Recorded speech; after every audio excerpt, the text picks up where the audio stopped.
Hello and welcome back, everyone. My name is Teresa Morrison.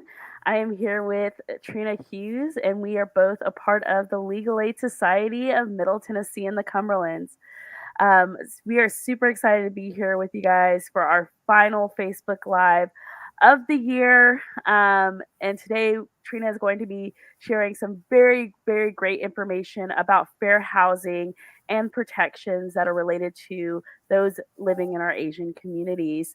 So, to go ahead and get us started, I want to tell you a little bit about Legal Aid Society. So, we are a 501c3 private nonprofit law firm. We are one of the largest legal nonprofit law firms in Middle Tennessee and the Cumberlands. And our mission is to advance, defend, and enforce the legal rights of low income and vulnerable people in order to secure them the basic necessities of life. So, again, just a little bit about us. We are one of the largest nonprofit law firms in Middle Tennessee and throughout Tennessee. We serve 48 counties in efforts to protect their livelihood, their health, and their families. In our service areas altogether, we service about 360,000 individuals that live in or live at or beneath the federal poverty line, and that results in about 7,500 citizens that we might service. So this just is a map of like where you can see where our main offices are located, but also a few of our practice areas. So we focus on employment, housing, immigration laws in reference to domestic violence, as well as mortgages and juvenile law. And so that's just a few of the very detailed things that we take care of here at Legal Aid Society. So, without further ado, I want to introduce you to the person of the hour, the one who's going to be giving us all this great information today, the one, the only, Trina Hughes. Thanks, Teresa. So today we're going to talk about fair housing and specifically for Asian Americans. But I want to say that this presentation, it's funded in part by HUD, but this is all as a speaker, this is my opinions, my ideas. It doesn't necessarily reflect the view of the federal government. Also, everything in here is meant for information only. So if you think this might be relevant to you, note it. This is not meant to be legal advice. Please talk to an attorney, call legal aid if you have legal question, you have questions with more details about what we're talking about today. So to start, I just want to kind of run through the Fair Housing Act just to help just run through the protected classes, run through kind of what it means. So if you think you might be impacted, if you think you've been discriminated against in housing, you have a better idea of what your rights are. So this is a quote I always like to start presentations about the Fair Housing Act with. It is a policy of the United States to provide, within constitutional limitations, for fair housing throughout the United States. So it is a stated goal of the United States government to make sure that every person in this country have access to fair housing. These are the protected classes: race, color, religion, national origin, sex, familial status, disability status, and creed. Creed has a little asterisk beside it because it's part of the Tennessee's Fair Housing Act and not the federal act. So a creed is a firmly held belief. It lines up pretty closely with religion. So, because we're talking today about the discrimination that might be faced by Asian communities, we want to talk a little bit about some of the protected classes that might apply to the very broad community that is, the very broad communities that Asian Americans make up.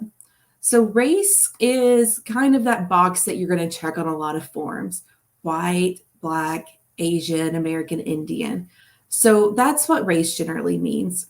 Color is more of the space within race. So how light or dark a person's skin tone is. And there's a lot of overlap there, but there can be some distinctions. You could be discriminated against not for being Asian or not for being Black, but for having the wrong shade of skin within that community. So they're both protected classes in the Fair Housing Act. So some examples of race and color discrimination. Housing providers cannot use advertisements that state a preference for one race over another. This is something that used to be very, very common. It doesn't really happen much anymore. You don't really see apartments listing rentals as whites only now. But things like that or more subtle versions of that could still happen, and that would be illegal discrimination. Landlords cannot apply different terms or conditions to a tenant because of their race. So if you are from Syria, you can't be treated different because you're Middle Eastern than a white tenant or than a Black tenant. Your landlord can't refuse to or make repairs in your unit or take care of issues in your unit if in a way that's different than how other tenants are being treated because of race. This is still somewhat of an issue. It used to be a much bigger issue. Real estate agents can't push people to certain neighborhoods because of their race. So they can't say, oh, you're from Bangladesh. There's a lot of all the Bangladeshis live in this neighborhood. You should live here. That's not allowed under the Fair Housing Act. Religion. Housing providers cannot treat renters or buyers differently because of their religion, because they wear religious clothing, they engage in religious practices or rituals, and they do not engage in religious practices and rituals. Housing providers do not have to make special accommodations for people because of their religious needs. So I thought it was important to emphasize the religious activity or lack of religious activity.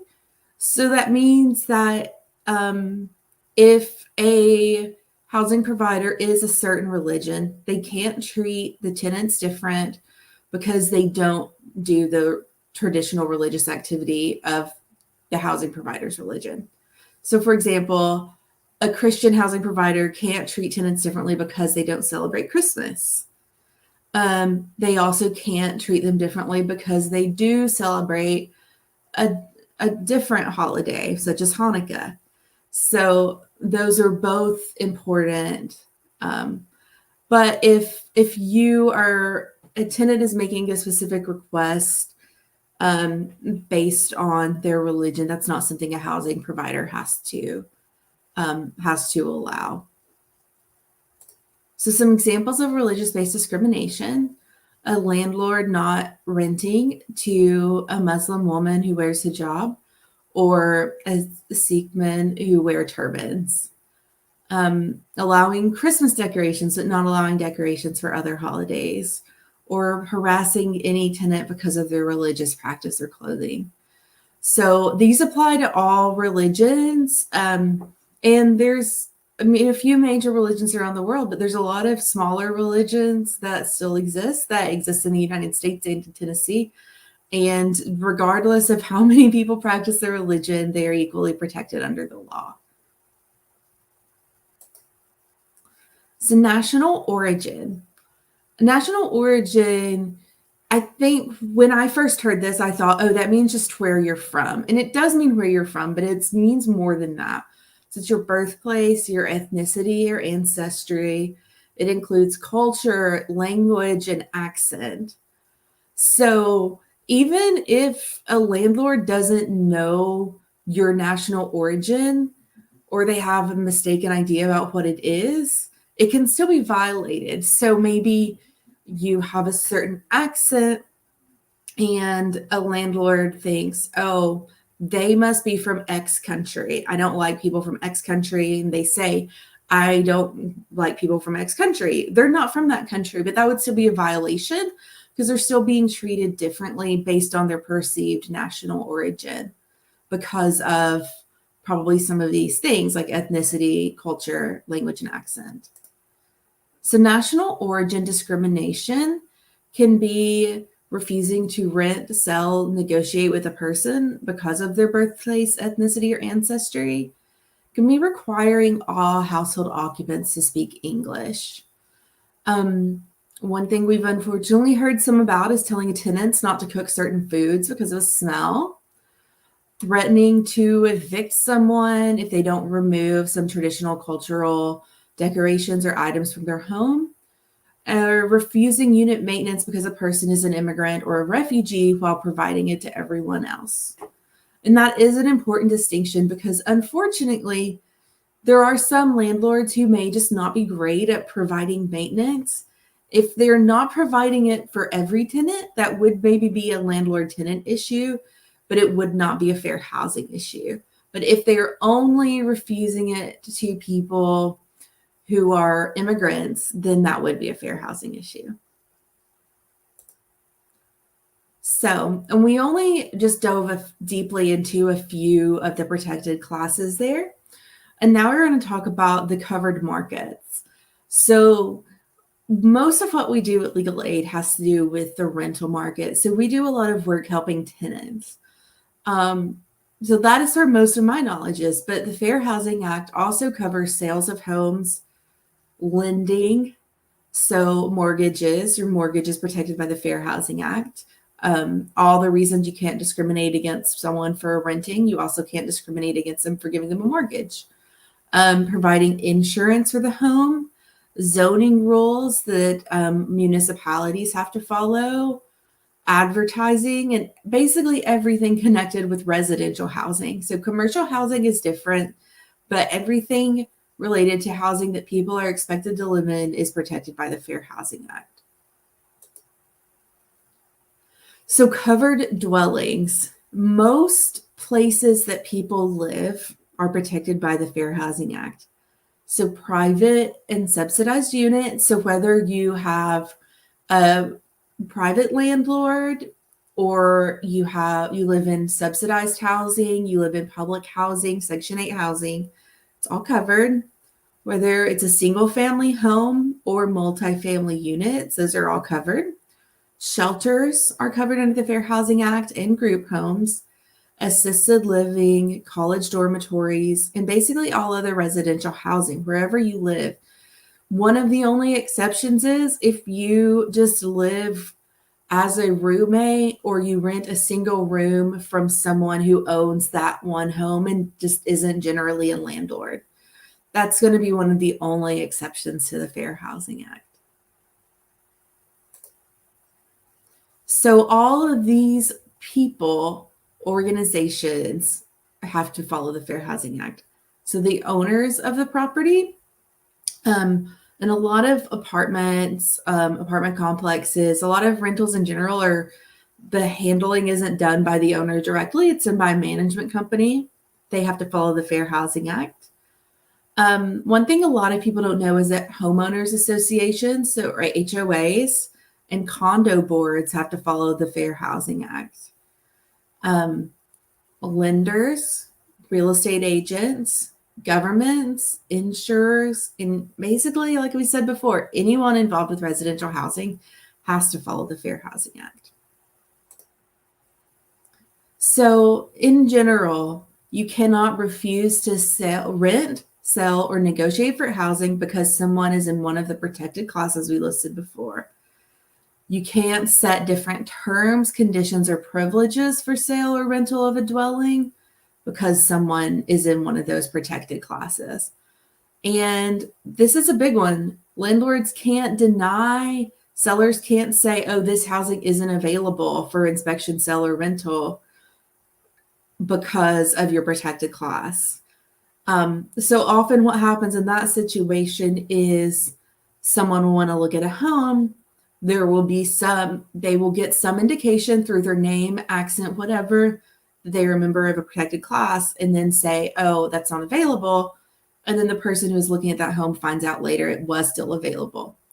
So that is not okay if it was for a discriminatory reason. So you can't make, print, or publish any kind of notice, statement, advertising with respect to any kind of preference, limitation, or discrimination about the sale or rental of a dwelling. So like we said before, it used to be kind of common, I think, whites only. That's not okay. Even kind of sneaky ways that sometimes might happen now is not okay. If you're indicating that you really want your tenants to all speak English, that might be more along the lines of what you would see now.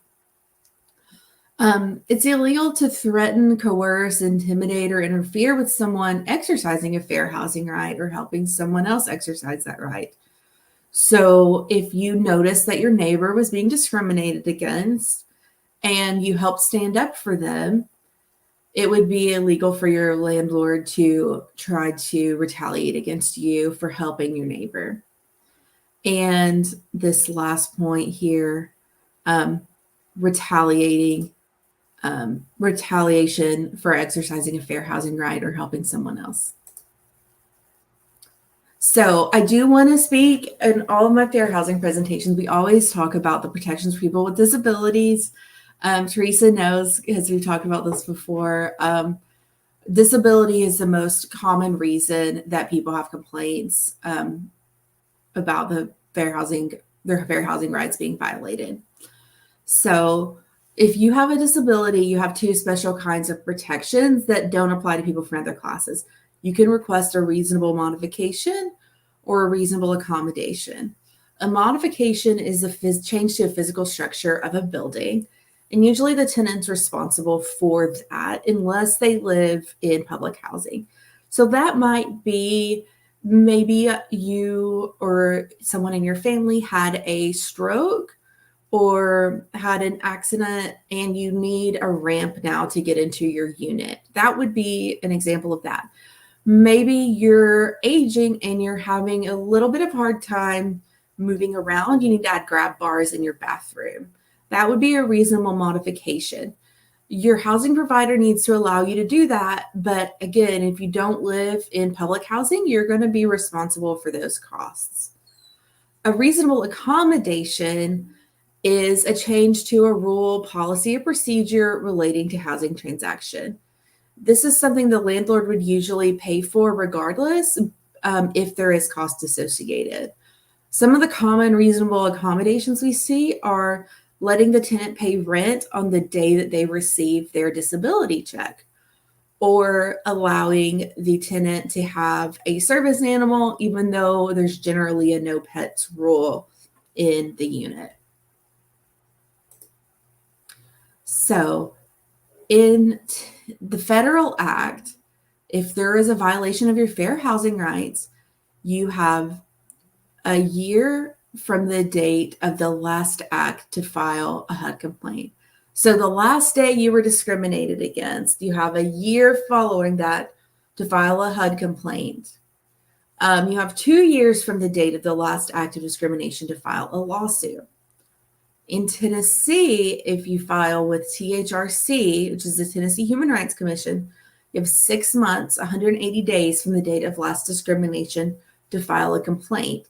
You have a year from the date of last discrimination to file a lawsuit. Trina? Yes. Quick question on that statute of limitations. If a person were to move out of that residence, can they still file a complaint on that residence? Yeah. And that is really common. That's a great question. That happens a lot. Maybe your landlord is really not treating you well, not providing a home that you feel safe in. So you relocate your family to better housing, safer housing. You still have these rights to complain. And that, sometimes you can get some money out of that. Really, I think the best and most exciting thing is that hopefully that landlord knows they can't do this again, and future tenants are going to be treated better because of this. Great. Thank you so much. So that was just kind of a quick run through of the Fair Housing Act. So now we're going to kind of go through some hypotheticals and I'm getting ahead of myself. Sorry. So landlord tenant laws and fair housing. So I talked about this before. So sometimes you hear the word fair and you think something's unfair, so it must be protected by the Fair Housing Act. Like I was saying earlier, the example I gave is maybe the property management company isn't doing repairs for any of their units. Maybe they're everyone is kind of just treated badly. That is not good, but that's not a fair housing issue. That's a general landlord tenant issue. So that wouldn't be based on discrimination. So if it's just a discrimination issue, it's still an important issue. It's still something legal aid might be able to help with, but it's not a fair housing issue. Sometimes we have people call and they say this landlord denied me because I have bad credit. It seems like discrimination. And in a sense, sure, you're being discriminated against because you have bad credit, but it's not discrimination under the Fair Housing Act because you weren't discriminated against because you're in one of those protected classes. So just as a person living in the world, as a community center, it's good, community member, it's good to have an idea of kind of what is a fair housing issue, what is an issue that was related to a protected class. And so these are some red flags for avoiding housing providers, landlords that you maybe want to avoid.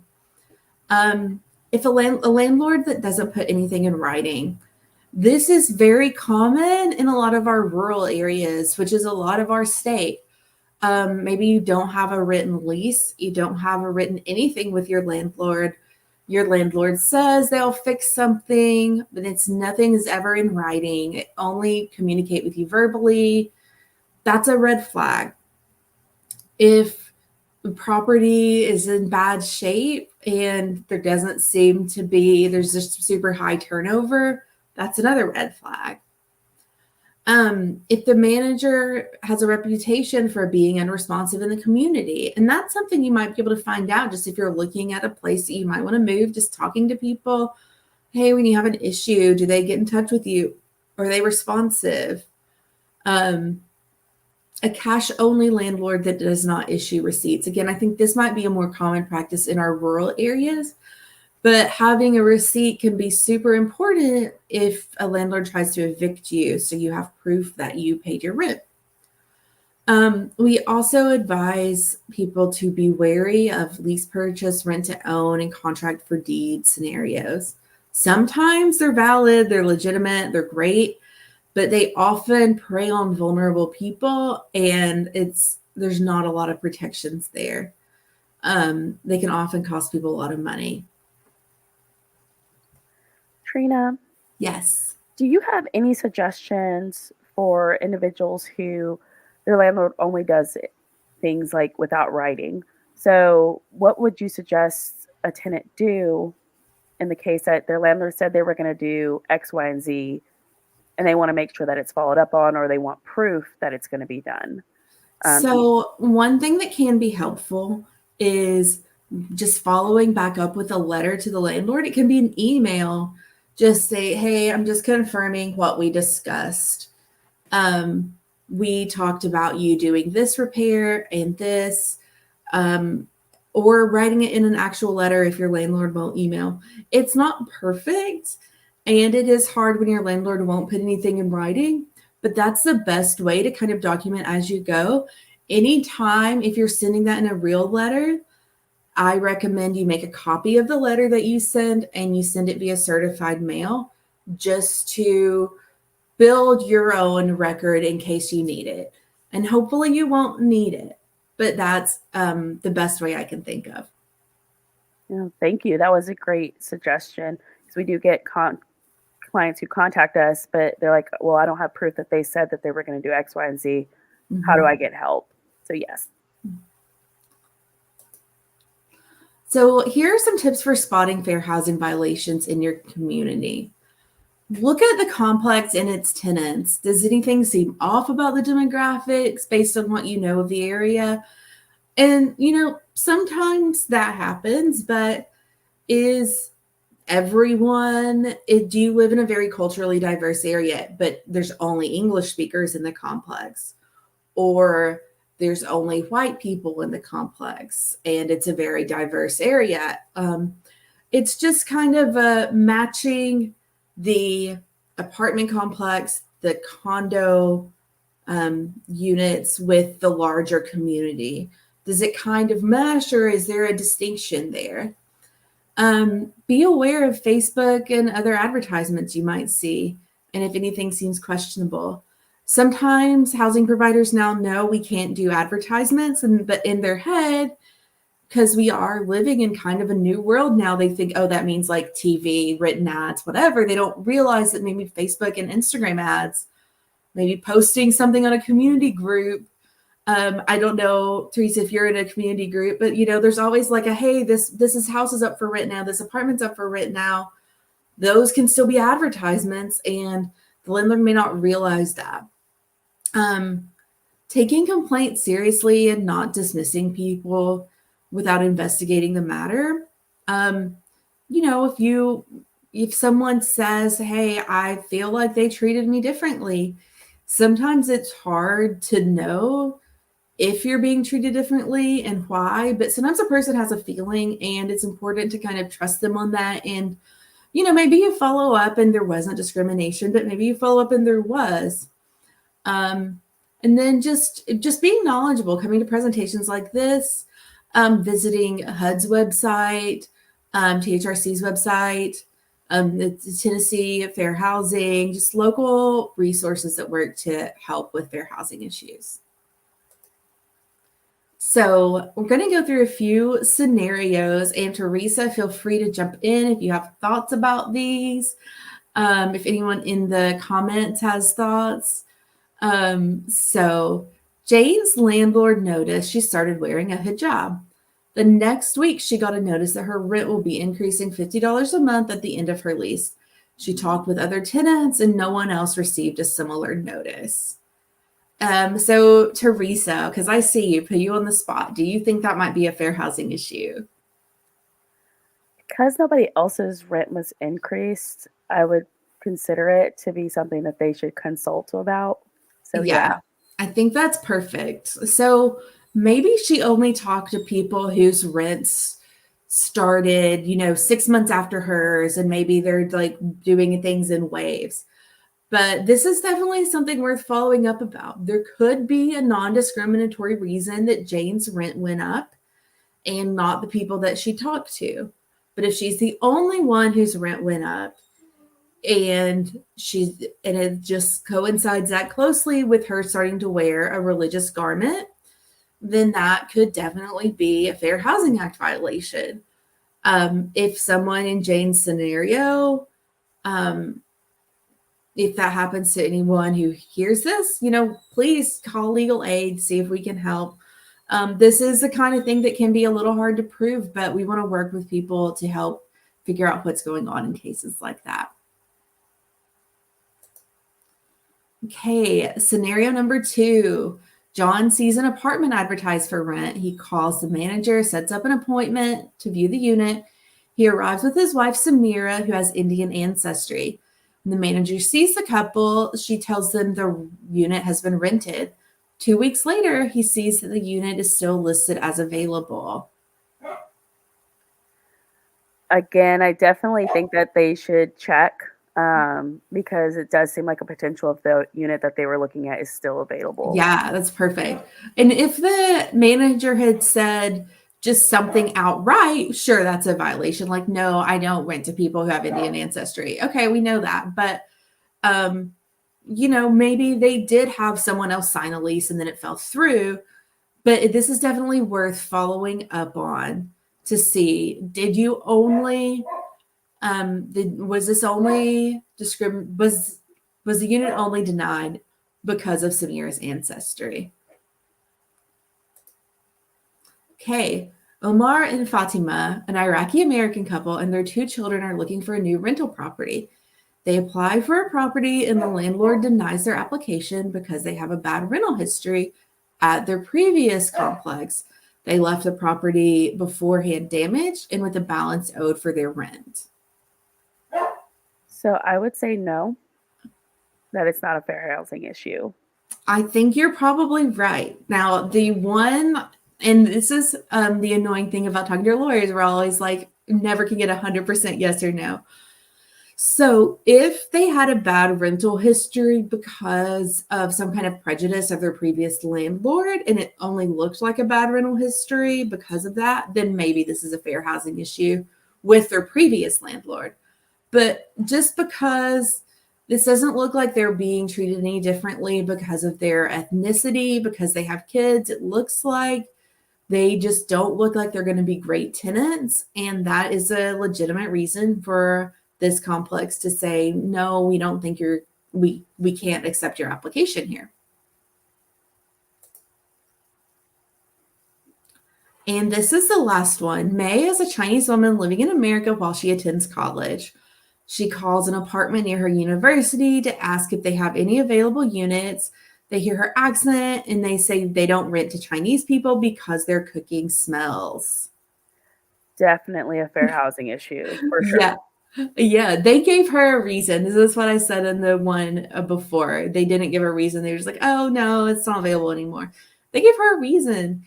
And I wanted this example because even though May is Chinese living in America, we don't have any indication that she's an American citizen, but she would still be protected by the Fair Housing Act. She couldn't be discriminated against because of her ethnicity. So these are the organizations in Tennessee that are who you should contact if you think you've been discriminated against. And also these websites are all going to have more information on fair housing. Teresa recently helped us make some great new videos. So those are on our website now. You can contact HUD. They're the primary point of contact for most fair housing problems. Contact us here at Legal Aid. Also, all the legal aid organizations across the state. I saw Vanessa here with West Tennessee Legal Services earlier, Tennessee Human Rights Commission, and the Tennessee Fair Housing Council. So these are all organizations that you can contact if you want to know more about fair housing or you think you might have been discriminated against. Thank you so much, Trina. That was really great information. I love doing like little questions at the end and like the scenarios that you were doing. Because I think it helps drill in the fact and drill in those ideas of no, this could have been a discrimination or this could have been a fair housing issue. And so I just want to say thank you so much for even coming on here and giving us this wonderful information tonight. I'm looking to see if we have any more questions in our chat, and I don't see any as of right now. So we'll go ahead and we'll get ready to end the live. Trina, before we say goodnight to everyone, is there anything else that you want to highlight or anything else you have to say? No, thanks so much, Teresa, and Happy New Year, everyone. All right. Have a wonderful good night, guys. And we will put all these resources in the comment section for those who have watched with us tonight. Have a wonderful night.